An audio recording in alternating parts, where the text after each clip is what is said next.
Chanel, are you with us? I am. Can you hear me? I can hear you. Okay, good. Oh, you look so pretty. Oh, thank you. So do you. All right. Well, we'll get this started. So many people showed up on time. I love this. The German in me is always on time. And so the Italian in me struggles with that. Anyway, thank you all so much for being here.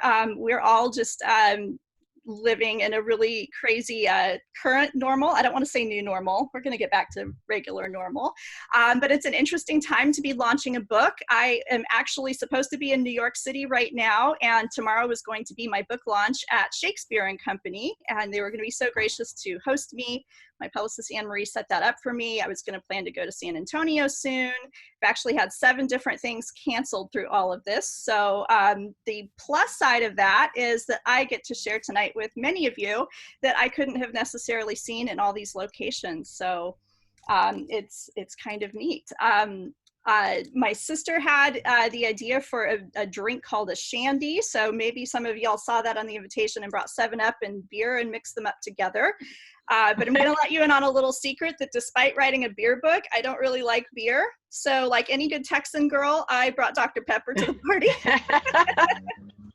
So cheers with my Dr. Pepper to everybody here. Yes, I'm not a beer drinker. Isn't that crazy? Hi, Teresa. Everybody's popping up as they come on. So let's see. So thank you for being here. And I have a wonderful guest who agreed to just be in conversation with me. This is my friend Chanel Cleeton. And Chanel is just last year became a New York Times bestseller. We are so happy for her. And that was for When We Left Cuba, which is a fabulous book, one of my favorites. And we've just become friends through historical fiction arenas. And I thank you for being here and helping me keep things running. So Thanks for having me. I'm so excited to celebrate this book. I loved it. So. Yes, well, thank you. So, we are here talking about the first Emma, and if I was a lot more technologically savvy, I would know how to officially bring that up on your page, but I don't, so I'm kind of old-fashioned in here, and I'm just holding up the book for you. So, the first Emma is my 5th book of historical fiction. It's actually my first, though, about a real-life woman. And it was really exciting and different to tell a story from that way. So I'm just going to read you the little blurb on the back and we can go from there. So the first Emma is the true story of Emma Kaler, whose tycoon husband Otto was killed in a crime of the century murder by one of his 2 mistresses, both also named Emma, and her unlikely rise as CEO of a brewing empire during Prohibition. When a chance to tell her story to a young teetotaler arises, a tale unfolds of love, war, beer, and the power of women. So I love when other people write the backs of my jackets because I can write whole books, but I can't condense them. So thanks to my publisher for putting that down.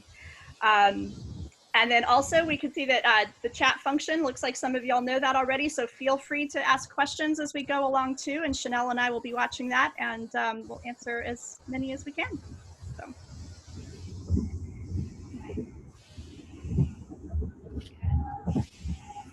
Just check in on that. All right, woo, that's going fast. So we'll try to catch up with all of this. Yeah, I'm kind of keeping an eye. So I'll definitely write down any questions and bring them up to Camille. So. All right, sounds good. All right, well, I'm gonna get started here. So I am a 4th generation San Antonian. Many of you are coming to us tonight from San Antonio, and I just want to get there as soon as I can and do a book signing at Hotel Emma. And that is really where the inspiration for this started. I actually grew up in Denver, but I was born in San Antonio and then lived there for 16 years. So I spent much of my childhood down there, and we would always drive down to the Alamo. My dad always wanted to see the Alamo, and we would pass this old empty building that was just so beautiful. And I knew it to be an old brewery called Pearl. And about 6 or 7 years ago, some wonderful developers got a hold of it and started to turn this really rundown part of town into the best part of town with farmers market and boutiques and just fabulous restaurants. But the main part of this area was the old brewery. And you could tell that they were starting to work on it. And before it opened, painted out there in big black letters, it said Hotel Emma. And then I went on opening day, and it was one of the most spectacular places I've ever seen. Condé Nast called it one of the best new hotels in the world, and you could totally see why. They took the workings of this old brewery and incorporated it into the architecture and made something absolutely fabulous. But the writer in me, as I'm sure Chanel and all my other writer friends who are here will say, is that questions come into our mind all the time. We're really observers, and we want to answer these questions. And mine was, who is this Emma who had this remarkable place named after her? So when I learned her story, which was the little bit that I just told you there, I thought this has to be a book. I have to tell her story to the world. And she was very little known, even in San Antonio. Really, nobody knows who Emma Kaler is, and ran into a lot of interesting challenges with her being very obscure. In fact, I almost ditched the book altogether because the research was that difficult to find. But then I thought, we have way too many women in history who are going to stay lost to history because we know so little about them. And that became the inspiration from writing the book and writing it the way that I wrote it. When I saw a really good question pop up, because you and I talked while you were writing this book a lot. I remember you telling me about your writing process and some of the research struggles that you came up with. And I think one of the really big strengths of this book is you have such a fascinating author's note at the end. And someone asked about the research process. So what was that like for you, kind of taking what you knew about her and then bringing her to life in such a detailed and just really evocative way? Thank you. So my goal had been that the entire book would be Emma's story, and I just made the assumption, having written 4 other historical fiction books where there's just a plethora of research at my hands, I assumed that I would find out a lot of information about her as well and tell her story. But there ended up being very, very little. And when I mean very little, a lot of what I just told you in that little blurb is most of what was available to know. I really had to dig deeper. I got in touch with several of the Anheuser-Busch facilities who were at least they were able to take me through the facility and show me the beer making process, tell me about the history of it. I did use Ancestry.com to learn a lot more about her family. But I went to the hotel and had a meeting with a historian, and I thought, this is it. He's going to have all this information that I'm missing. He's going to have access to journals after all this hotel is named after her. And it turned out that even he, as the historian, as well as the person who is the archivist, had so little that he said to me, I think you're now the world's foremost expert on Emma Kaler.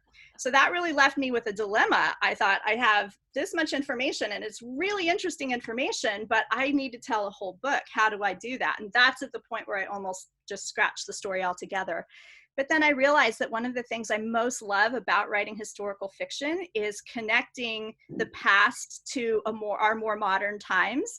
And I reset the book instead to 1943, and I created a fictional character named Mabel. And she has really had so much happen in her family because of the war.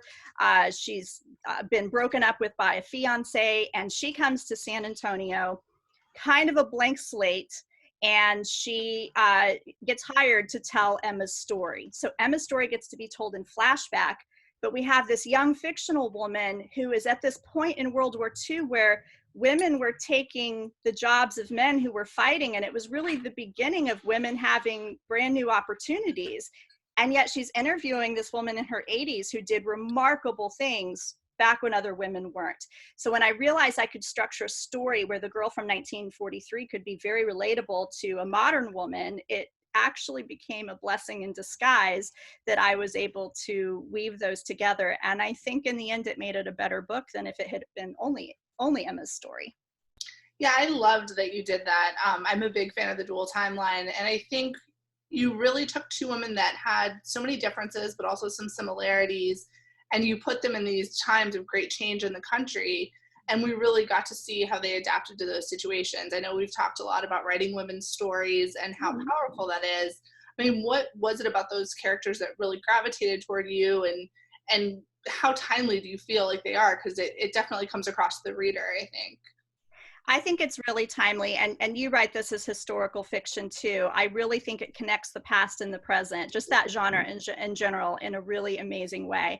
And, you know, I've got 3 daughters and a son, but as the mom of 3 daughters, I want my daughters to have every opportunity available. And we get kind of lost in the conversation where we can realize the obstacles we still have to overcome. But when we read history and we realize that just 100 years ago, we even got the vote in this country, wow, we just really need to realize how far we've come and celebrate that as well. And so I think that that is what this story meant to me, is that we got to see pioneers like Emma Kaler, who took over this brewing empire in 1914 after the murder of her husband by one of his mistresses, took this over, doubled the production of what he did in just a couple of years, then gets hit with prohibition and becomes one of the only breweries in the country to not go under because of the innovative things that she did. And some of what she invented and co-invented are products that are still available today.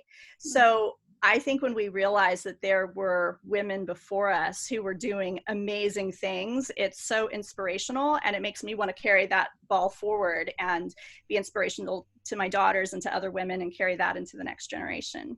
Oh, I love that. And you can definitely tell you have such a personal connection to your characters. I mean, I really think it shines through, you know, in your writing and in your books. And you write a lot about strong women and women going through difficult periods in history. I mean, you wrote about women's suffrage. And so that definitely seems to be a theme that we see in your books. Mm-hmm. How is working on this one a little bit different from some of the other books that you've written?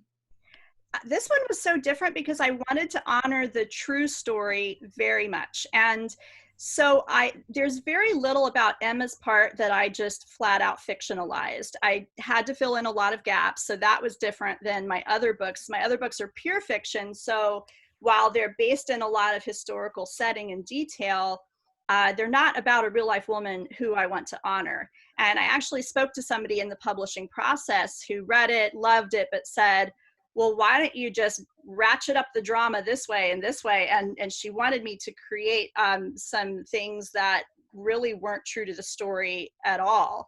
And so that was different. And that was a struggle to say, wow, this is a real person. I can't just go take this in any direction that I want. The other thing that was unusual is there were certain things that I knew to be fact, but I had to make guesses about what that meant. For example, Emma and her husband did not have any children. I can't find any record of whether that was by choice or if they were unable to. But based on the time period, it's more likely that they weren't able to have children. And so I went with that path, guessing that that's probably right. And so I have a storyline in there where she is struggling with that not being able to conceive, and she really wants to. And I think that too relates to a whole lot of women today. So that's what was different about writing it, is having to make really educated guess rather than just being able to purely fictionalize wherever I wanted my characters to go.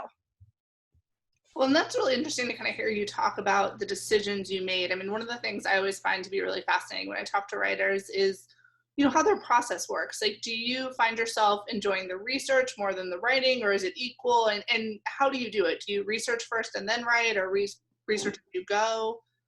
I'm that classic pantser. I write as I go, and so I tend to research as I go. I have just enough to get my story started, and I'm usually inspired by setting. For example, I was inspired here by Hotel Emma and the original Pearl. My last book was inspired by the Hotel del Coronado. So that's where I start, and I'll do enough history to say, well, I want to set a story here. What does that mean? And I learn, and then as I learn the research, the idea for the story starts to play out. I have a friend, y'all may have read a lot of her books, Michelle Gable. She wrote a book called The Summer I Met Jack about Jack Kennedy. And she told me that she read 200 books about Jack Kennedy before writing this book. Wow. I'm just telling you that is not my process. So I really, I find the research as I need it. And that's thinking you've gone and you haven't.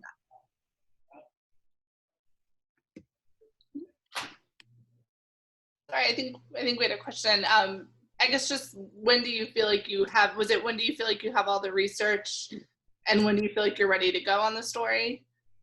I think about a story for about 2 years before I do anything with it.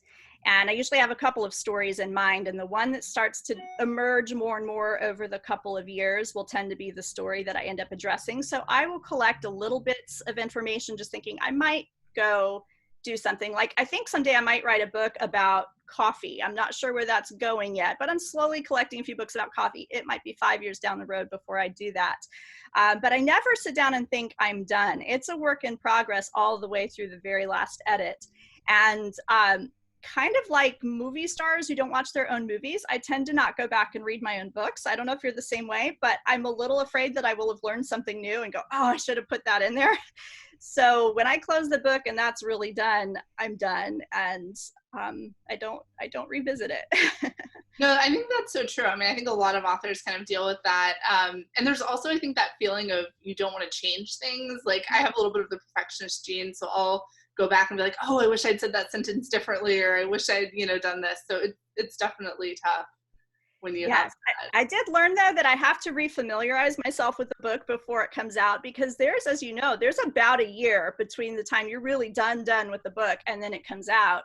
And I learned the hard way on my second book, Before the Rain Falls. I had not reread it, and my wonderful publicist had me on this great live interview, and the interviewer asked me this question, and I just would have thought, hey, I spent a few years with this book. I know everything about it. And he caught me on something. He just asked a question. I thought, oh my gosh, I don't remember. Because by that time, your head is very firmly planted in the next book. So I did learn, even though I don't necessarily read my old books cover to cover, I do have to go back and refamiliarize myself so that I don't get caught short again. Yeah, no, that's definitely a challenge. I have that as well with my books. I saw a question come in from someone, and if anyone has questions, I'm monitoring since Camille's talking, and I'm happy to ask them for you. But I saw someone asked if you got to try any Pearl beer when you were researching the books. I didn't know if you had something to share about that. I didn't. So Pearl was bought, I want to say, back in the 80s by Pabst, and then that brand was, or the Pearl brand from there was bought by Miller. And Miller is either not producing it, or they may be producing it in a very limited capacity. So I don't think Pearl exists in a really big way anymore. I honestly would have been a lot more likely to wash my hair with it than drink it, because like I said, I'm not so much of a beer drinker, but my mom told me many years, decades ago, that Catherine Zeta-Jones washes her hair in beer. And I thought, oh, okay, she's got gorgeous hair. Yeah. And so ever since then, about once a month, I wash my hair in beer. So that's probably what I would have done with the Pearl. That's amazing. I have never thought to try that, but I'm definitely going to now. That's a good tip to have. Definitely. It's good. So pro tip, I soak it in beer. I put it in the sink, put the stopper, put my head in, saturate it, put a towel in for about 2 hours, then shampoo and condition as normal. And it does wonders. It just strips all the impurities out. So there's my... I love it. You came from a book talk. You're getting beauty tips. Like, this is amazing. No, this is perfect. Drink Dr. Pepper, wash your hair in beer. Well, and speaking of the beer, because I remember we talked about this, didn't you do quite a bit of research with Anheuser-Busch and then going to Colonial Williamsburg? So you did study quite a bit the beer process, right? I really did. I actually find it fascinating. And we have an Anheuser-Busch facility just a few miles from where we live. And it's actually a wonderful coincidence, because the Anheuser-Busch family, Emma's husband Otto, originally worked for Anheuser-Busch back in St. Louis. So that's where he got his start. And they actually sent him to San Antonio to open a branch there. And then he ended up doing his own thing with Pearl and so forth. So Anheuser-Busch and those families we're close friends of the Kahlers. And so going to the Anheuser-Busch facility to tour it here really felt like it was still quite connected to the book, not only because of their beer making process, but because they really were friends during then. The Adolphus Busch especially was good friends with Otto and Emma. And one thing I found interesting about Otto Kahler is that he, just as he was unfaithful to his wife with several women, all named Emma, we can figure that out later. He was really not faithful to his business either. He started Pearl. He just had this wandering eye, even as a businessman. He started transportation companies. He started mining companies. He started this resort in the Texas Hill, well, outside of San Antonio toward the Texas Hill Country, where they had things like wild ostrich races, and Cecil B. DeMille used to come and hang out there, and a movie was filmed there. So he had all these, I mean, early movie, because Otto died in 1914, so it was something really early. So he just had his hand in all these businesses. And I found this record of a letter that Adolphus Busch sent to Otto, kind of telling him to calm it down, just focus on one thing here and do it really well, but you're stretching yourself too thin. So there were great connections, and I loved touring the facility. It smells really good. I kind of wish I liked beer because the whole facility smelled great, but it's fascinating, and the chemistry of it. I'm not a sciencey person, but the chemistry of how that all comes together is pretty fascinating. Well, that's really cool. And I feel like you really do such a good job of immersing your readers in the book. I mean, you really feel like you're alongside the characters in both what they're doing in their lives. You do professions really well. Like, you really make us see it from the characters' perspectives and what they're doing and what they're passionate about. And I think setting is also another one of your really big strengths. And I know you love to travel. And I saw some questions come in, so I'm going to ask you a little bit just about what kind of travel you did for this book.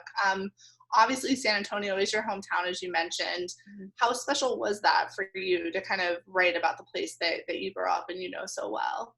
It was really great. And, I was a realtor in San Antonio for 10 years as well. So it was literally my job to know the city really, really well. And I love it. It's a wonderful place. It is quite a crossroads of cultures.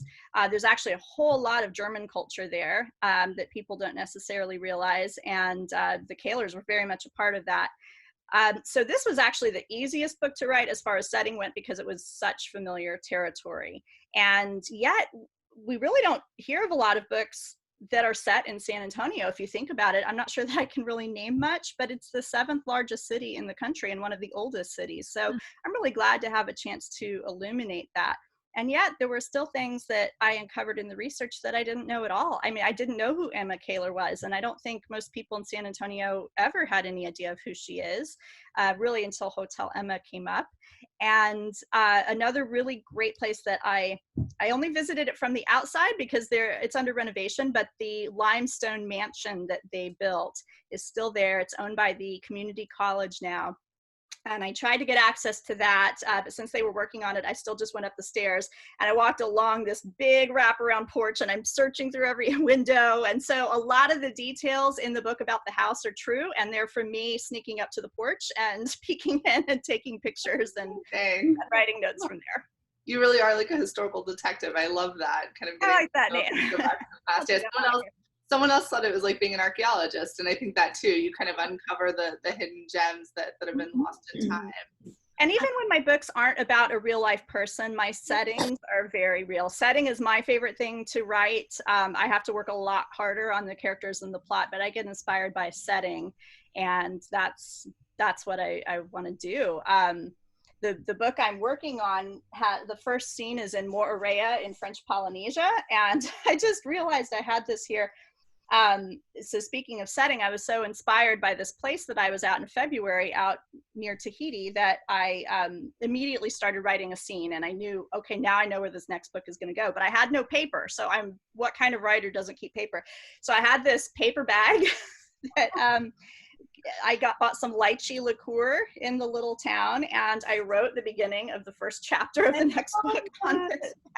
And the only reason I haven't thrown it away is I'm not quite done with all the details for that. Oh, I feel like you have to like frame that and hang that in your office. That's so cool. No, I won't. Somebody else says that. I won't throw it away. But here is opening chapter of the next book on my lychee liqueur thing. Well, and I definitely want to talk more about your next book. I saw a question that came in about some of the travel you did for the first Emma. Did you go to St. Louis to research any of the part of the books, and why was that kind of an important place for you to have in the book? I did not go to St. Louis for this. I've been there several times before, not with any idea that there would be book research. There's a little bit of this set in St. Louis. It's where Emma was from. She's the only one of her many siblings who didn't leave St. Louis, so her family was still there. Otto had emigrated from Germany to St. Louis to work and worked at Anheuser-Busch. So it's really where everything got started. But the story really kicks off pretty quickly into San Antonio. So what I needed for St. Louis, I was actually able to just go off of memory from having been there a few times and some research, get the names of rivers correct and all of that sort of thing. But I'd love to go back. It's a beautiful city. And I've been up the arch, got over my fear of heights and went up the arch and everything. Oh, that's good. Yeah. Valerie wanted to know why or how you chose Baltimore to be Mabel's hometown and if you have a personal connection to Baltimore. You can put headphones in if you want. Yeah, I have a bit of a connection to Baltimore. So I also lived for about 4 years in York, Pennsylvania, and it's just actually it was technically called Yo, Pennsylvania. No stoplights in Yo, from what I remember, YOE. But it was just about 45 minutes up the highway from Baltimore, so it was the nearest big city. And I got out of town very frequently and went and just hung around in the the Inner Harbor area. So I wouldn't say I know Baltimore super, super well because there was just kind of one part of town that I did, but I liked it a lot and it's full of history. And I wanted to think of something that was really different from San Antonio so that I could take this character, and just the idea of Texas was completely new to the character of Mabel. I thought, what do I know that would be really different? And I think Baltimore with its winters, I set it in winter. We don't really get winter in South Texas very much. So I thought it's wintry, it's cold, she slips on the ice. It's the last straw with Baltimore. And she's ready to go try something new out there in the Wild West of Texas. Well, I think you do that fish out of water feeling so well. Like with Mabel, the reader instantly, we've all been in those situations where what are you doing in there, love? Completely out from what you're comfortable with. You're a little bit, unsure of yourself. And it really kind of bonds, I think, the reader and characters so well. And with Mabel, I definitely related to that you gave her, that need to get this fresh start in her life and to be in such uncertain circumstances and have to make her way in the world. I think we all need that sometime. And whether we are alone the way that she is, or we just feel like we're alone, sometimes you just have to try something brand new for yourself. So I have a few things that happen in the beginning of the book to this fictional character of Mabel. A little bit of a Me Too moment in there. And since enough of us identify with that, it's another kind of connection to the modern woman. It's just, she just has to get out and find who she is as a woman in a middle of World War II, almost post World War II world, and what does that mean? And so to meet this totally inspirational woman gives her a brand new path in life. And I think we all have several people in our lives that we can say have changed the path. Definitely. I have a question coming in from Jeffrey. He wants to know what was kind of hard, like as a topic that you were writing in the book, and how do you take kind of more complicated topics and translate them for your reader in a way that you feel fits the tone of your book? He's talking about what's in the beginning, like I said, Mabel has a little bit of a Me Too moment in there. So if that's what he's addressing, I like to keep my books kind of PG. If they had a rating, they're pretty PG, which does not mean that they don't address difficult things. I just don't get real deep with it. I think that the kind of things for example, there was a rape in Before the Rain Falls, and it's in a circumstance that was a very realistic circumstance for that. But even that, the scene of that has a pretty PG rating to it. And I think it's because we all have enough familiarity with it, unfortunately, either having gone through difficult things ourselves or somebody that we know and love.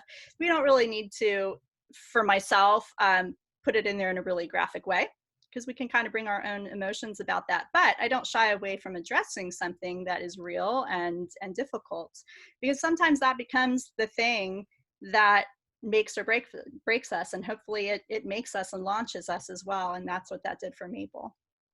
You definitely, I feel like you put so much emotion and experience into your characters.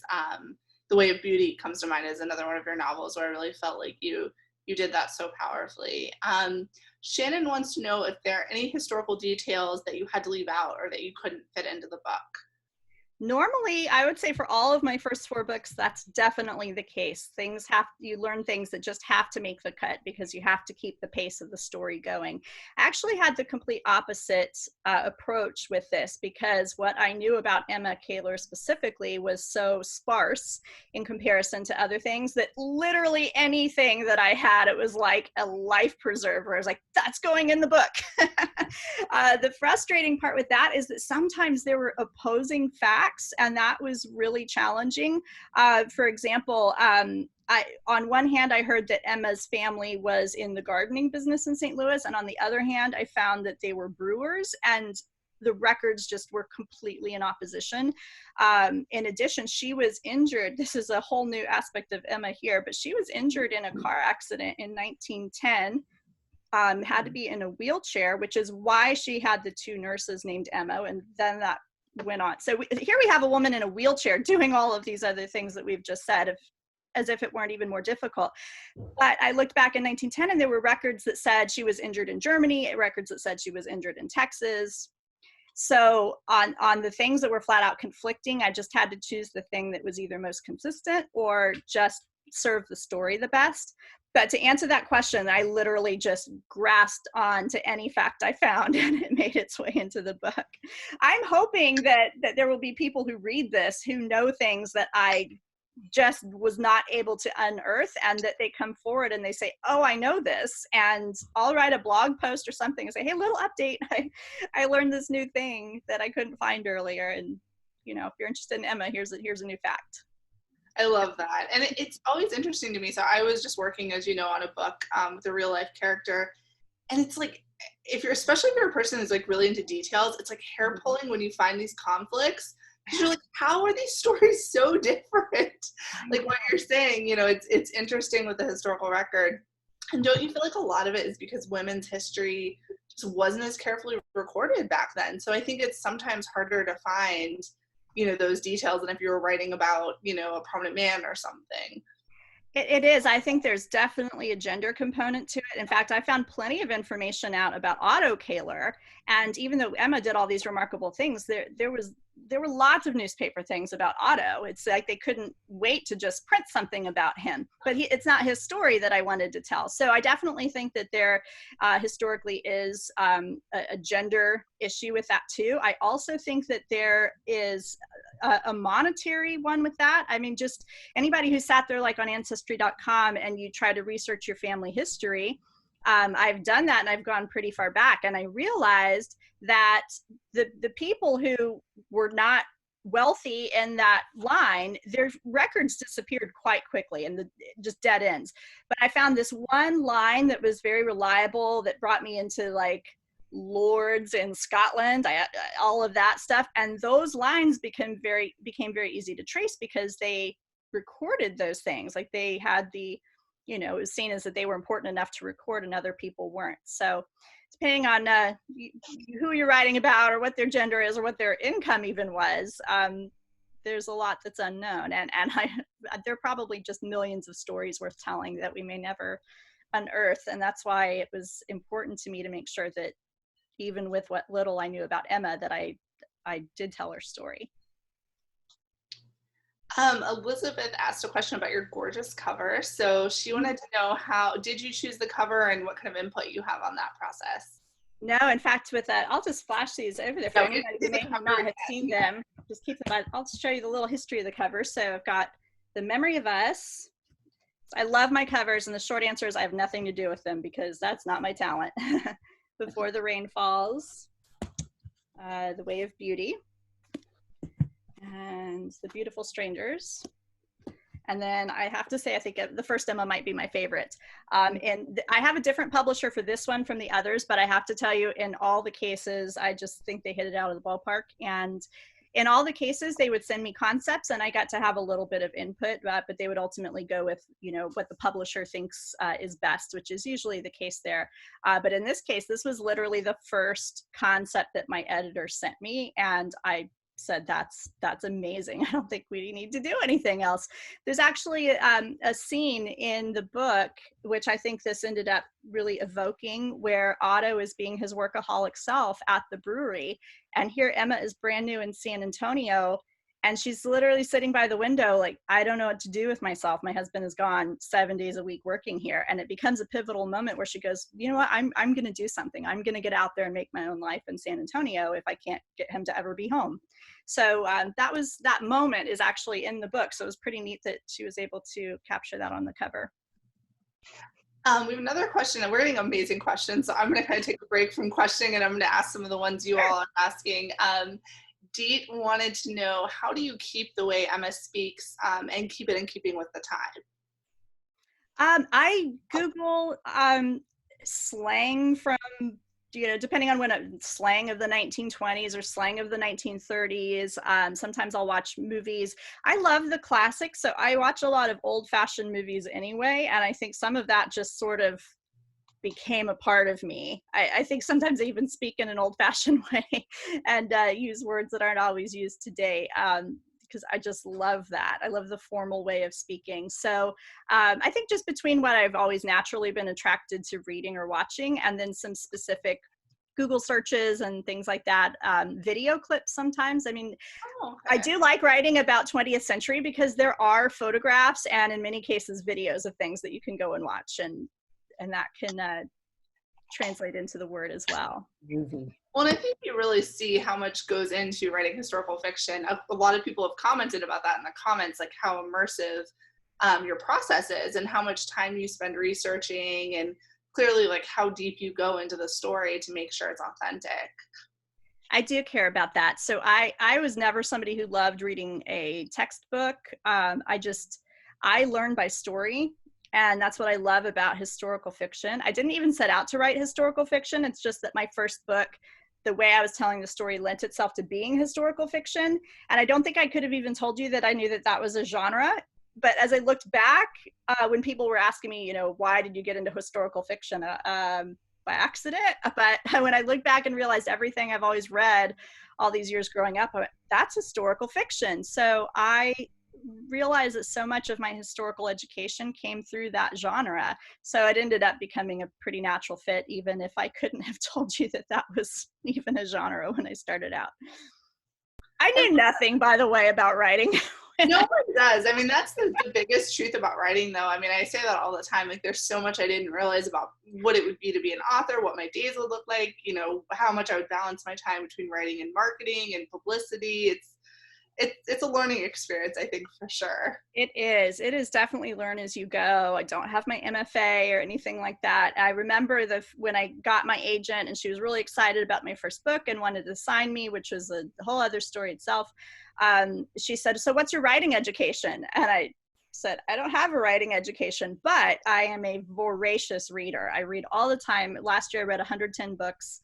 I'm constantly reading, and I think Stephen King even says that if you want to be a writer, the first thing you have to do is read a lot. I think it's the very best education. That's how I learn. And so when I'm writing historical fiction, I'm very attracted to bringing in rich historical detail and immersing you in that world, but through a story component instead of just here's all the facts.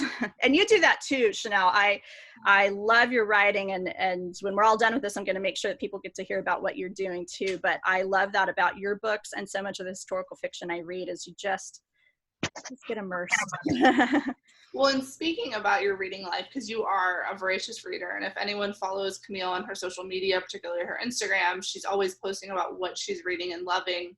And we got a reader question asking where you want to see your books in the bookshelves, what kind of historical fiction books you like to be around. And I thought that was a great time to talk too about what you're reading right now and what you're really loving.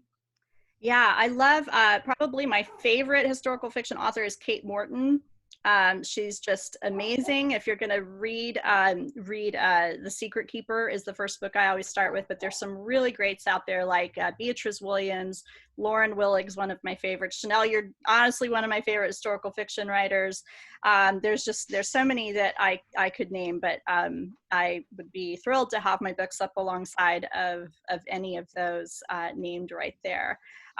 Speaking of bookstores, though, I just wanted to give a little shout out to Shakespeare and Company because they're partnering with us on this. And like I said at the beginning, I was supposed to be there tomorrow for the in-person book launch. So as y'all all saw on that's a totally Texan thing, and that's correct English in Texas, by the way. So y'all saw on the Evite a link to Shakespeare and Company, and especially in this time right now, I'm just doing a total advertisement for indie bookstores. Please support the indies, especially right now, and they're doing free shipping on not only my book, but any book you order there. So I'm gonna, in the comments here, I'm just putting the link. There we go. So the first Emma is in the link of the comments, so you can scroll back up and find that. But anyway, I just realized, bookstore, let me make sure that I get that in there because I want to make sure they're supported, especially right now. Wonderful. And I think because you really bring your characters to life so much, I'm seeing a lot of questions come in about character casting and film and TV you know, who would you have play some of these characters? I always struggle with that, but I'm curious to know, do you think about that? Do you have like an image in your mind when you're writing, or how does that work for you? I don't. And there's a couple of Instagrammers who are so good about casting. And so every book I write, one of the first things I'm excited about is for these two to do it. One is Melissa Amster and one is Marissa Gothi. And oh my gosh, they come out and they cast my books for me. And I never, ever would have guessed any of the people that they pick. Frankly, I'm really, that's not where my mind goes.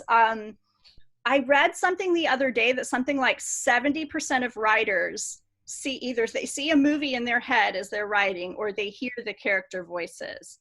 And I thought, no, that I've never had that experience. I can't imagine that's true. So I posted on Facebook this article and I said, writer friends, tell me if this is true. And oh my gosh, at least 70% of them said, yes, that's completely true for me. I see the movie in my head or I hear the character voices. And I thought, I have no idea what that's like. And so honestly, to cast a book is, I wish I could do that. I can't seem to conjure up the pictures for that.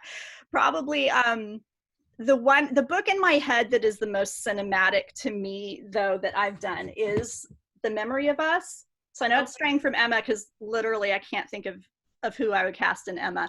But in this one, I would love to see the main lead, the male character played by, is it Aidan Turner, Poldark? Oh, that's a good, yeah, I like that. Yes.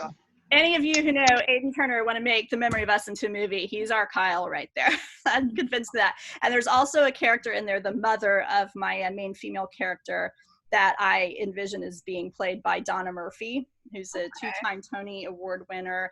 I actually sent her a copy of The Memory of Us, little side note, when she was starring in Hello, Dolly on Broadway.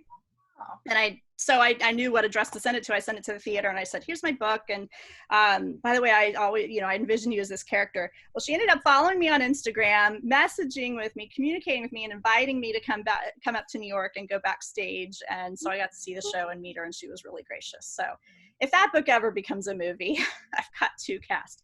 But as far as literally all of my others, including Emma, I don't know. I welcome your suggestions. I have a hard time with it too. And I don't know if it's almost like we're so close and they become such a creation of our imagination that it's hard then to imagine someone else in their place. Or I don't know, but I'm with you on that. But that's one of those questions you get a lot. And I always think like next book, I need to do a better job of coming up with a dream cast. For my first few books, I created Pinterest boards for them, like some authors do, but I actually created the Pinterest boards after the book was written because I thought, oh, people are asking me this. I should probably have something visual to show them. So then I was scrambling to look through pictures like, who reminds me of this character? But I think that's a really useful tool for a lot of writers, as I know many of them who do these great Pinterest boards of characters and setting and everything. And I'm sure that's an amazing tool. It's just not one that I have happen to use. Well, and speaking a bit about your writing life, I've seen some questions coming in kind of asking you how you manage that balance. And I would even say particularly now, we're in kind of this changed situation. So what is that like for you, and how do you balance those things?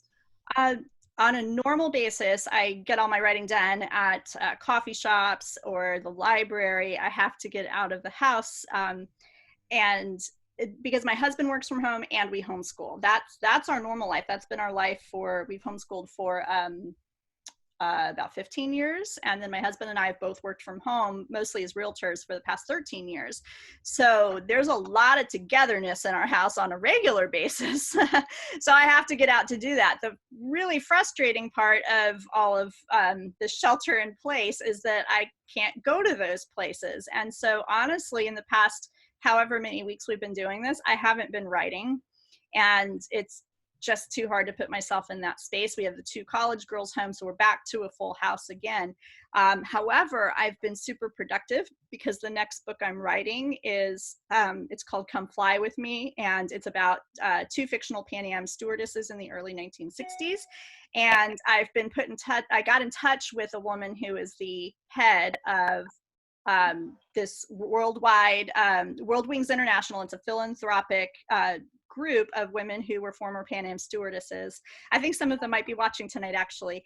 And she put me in touch with the most fabulous women. And so I have spent hours and hours of this shelter-in-place time doing phone interviews with the women. And I didn't mean to segue that way, but that's to say that when you can't be creative, which it's just been hard to get out of the house and be creative, I've still been super productive on the research and interview side.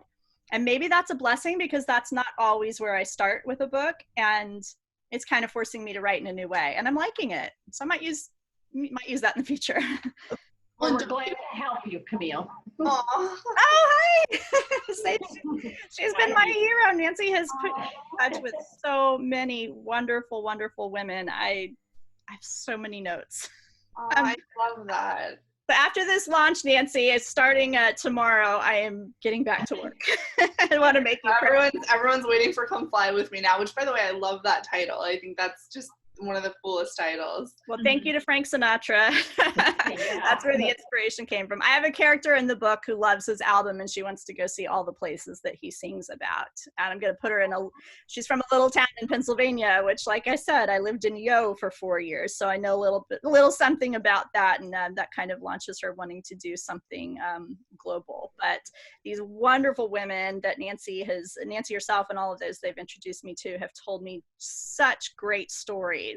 That the book is already going in a direction I didn't expect, and I really want to do them justice. And the funny thing is one of those common questions is, what are you working on next? And as I tell people about Come Fly With Me, literally it's the most excited anybody's ever been about any books that I've written.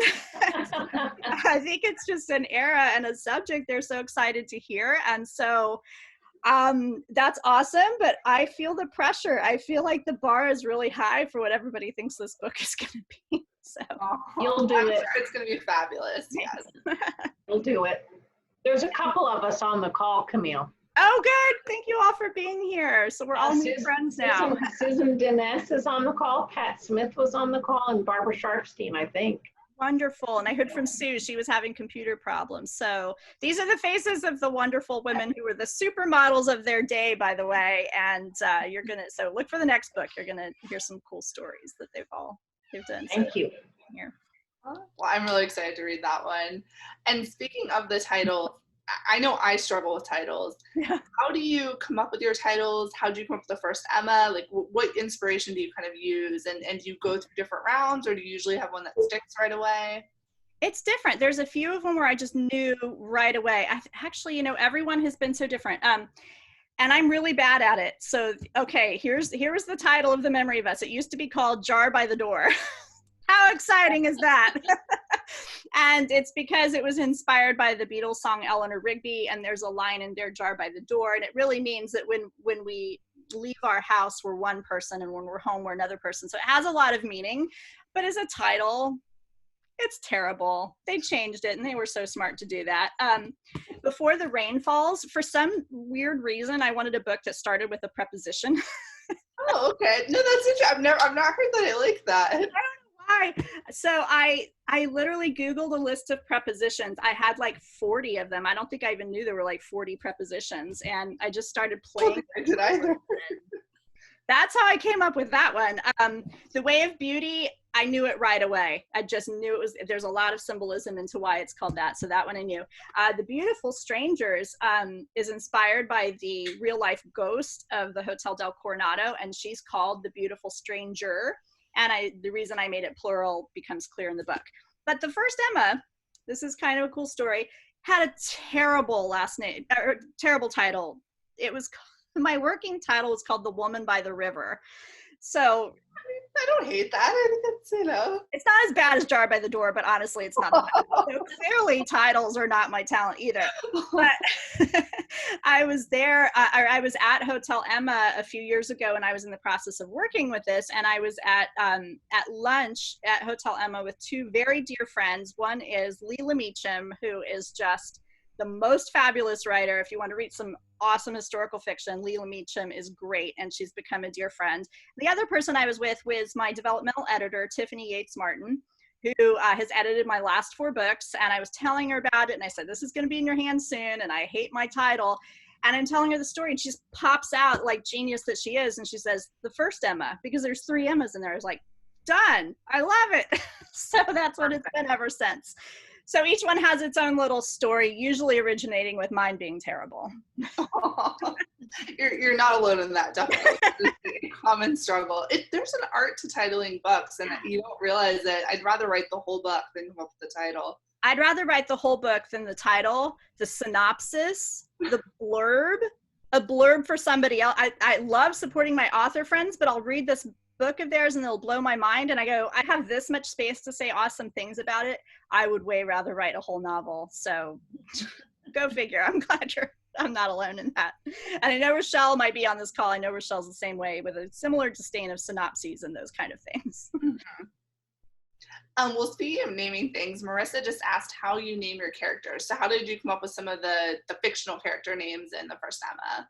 Oh, that's a great question. I love doing that. That's one of my favorite parts of writing, is naming the characters, because I love names and I love words. I especially love historical names, and I only have 4 children, so you can only go with 4 names, 8 with the middle names, and that's about the extent of that.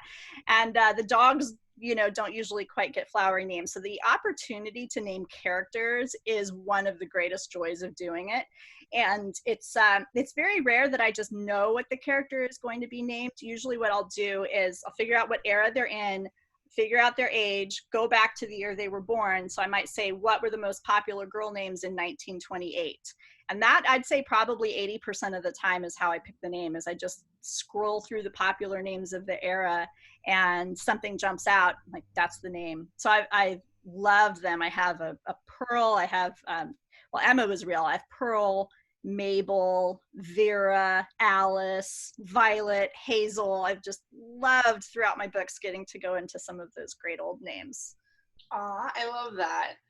And if I'm going to just say, because we have like a few minutes left, if people have questions, if you want to type any in, I'm happy to read them out to Camille.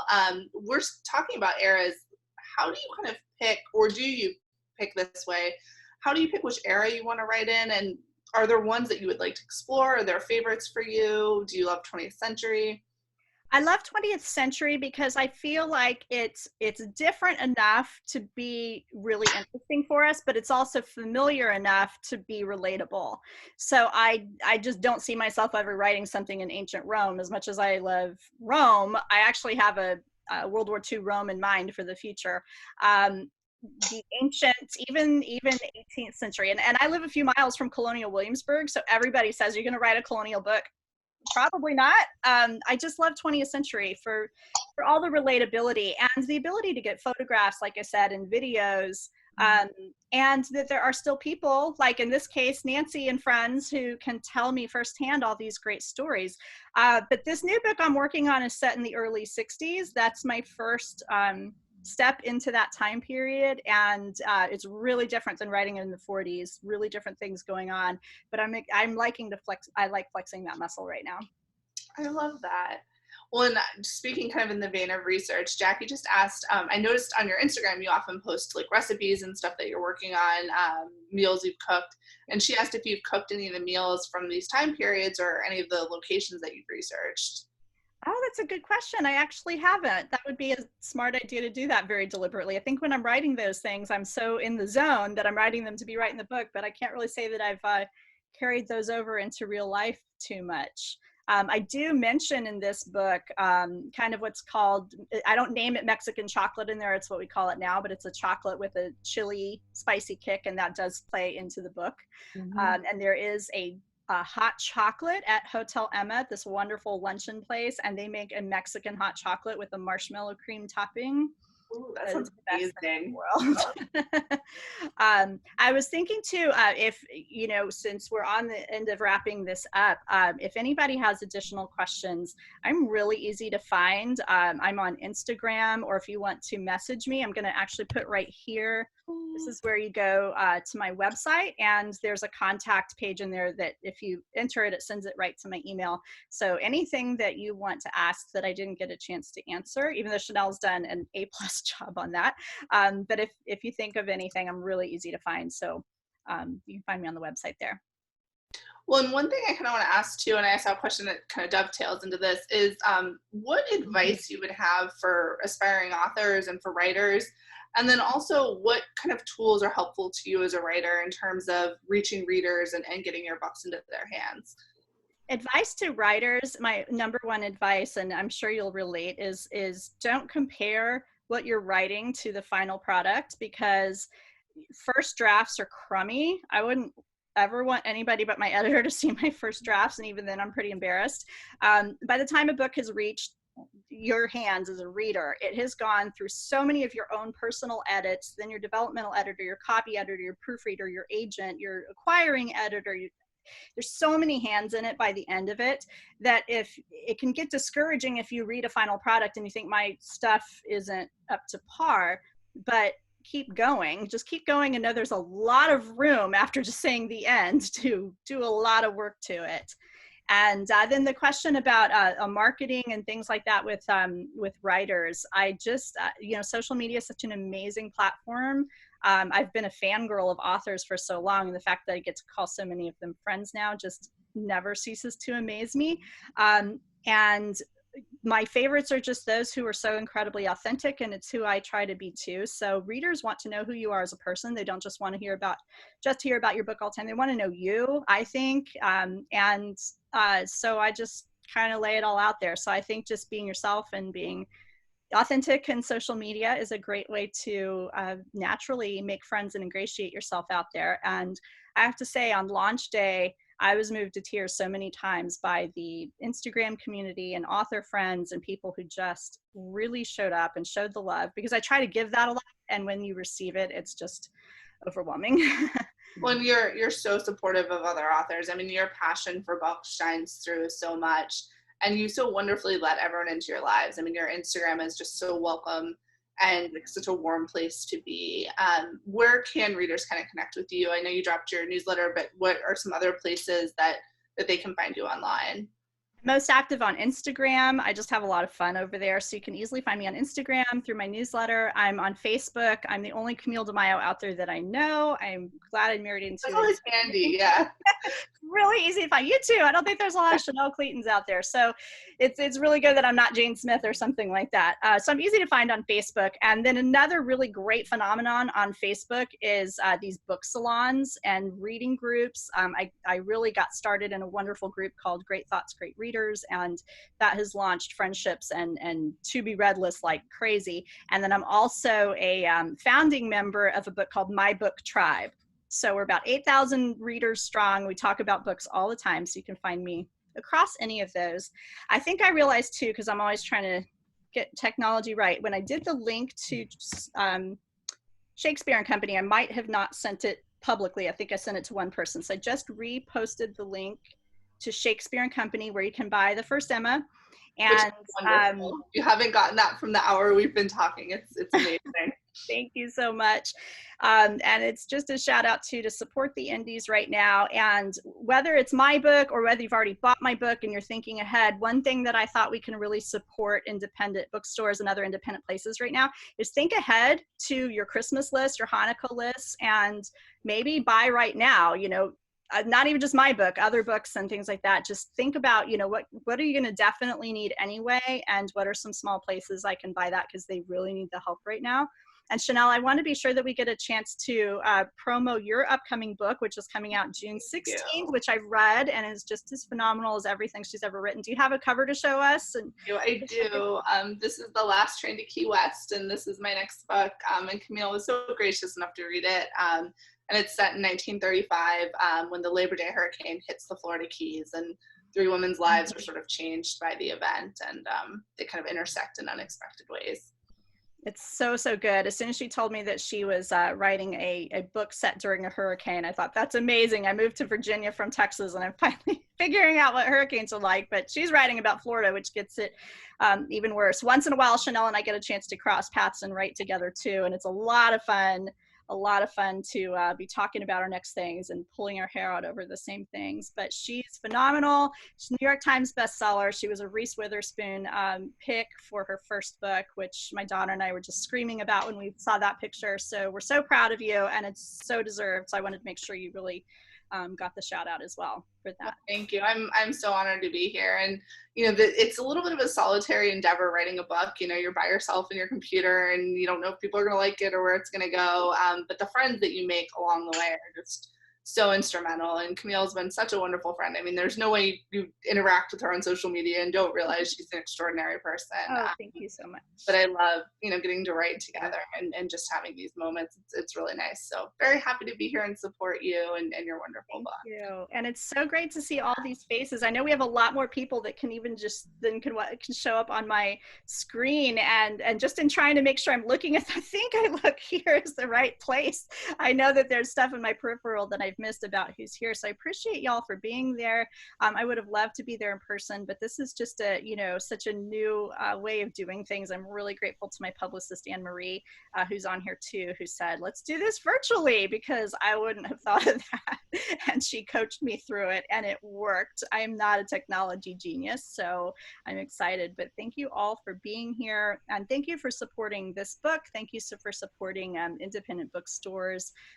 Think ahead, like I said, to gifts for down the years, and what can you get and what can you support now. And I'm always glad, by the way, to mail you signed book plates. If you ever want to give away an autographed copy of something, just let me know and I'll send you the book plate and you can put it right in a book as well. So. This was great. Good. Mm-hmm. Well, thank you so much again. And I'm going to go enjoy my Dr. Pepper, which means I'll probably be up late reading or writing because of that. And I think I'm going to wash my hair with beer now. I'm like, does my husband have beer in the fridge? Maybe. I might try that. I'll tell you, if y'all wash your hair in beer and tag me on a photo on Instagram, I will share it and I will spread the word that beer is a great way to you wash your hair. And if you want to see how it's made, there's a lot of beer history in there, which is about as close as I come to it otherwise. So anyway, great to see you all. Let's keep in touch, Instagram, Facebook, and I love all your beautiful faces. You made my day. Thank you, Chanel. Fabulous. Thank you. Right. Bye, y'all. Bye.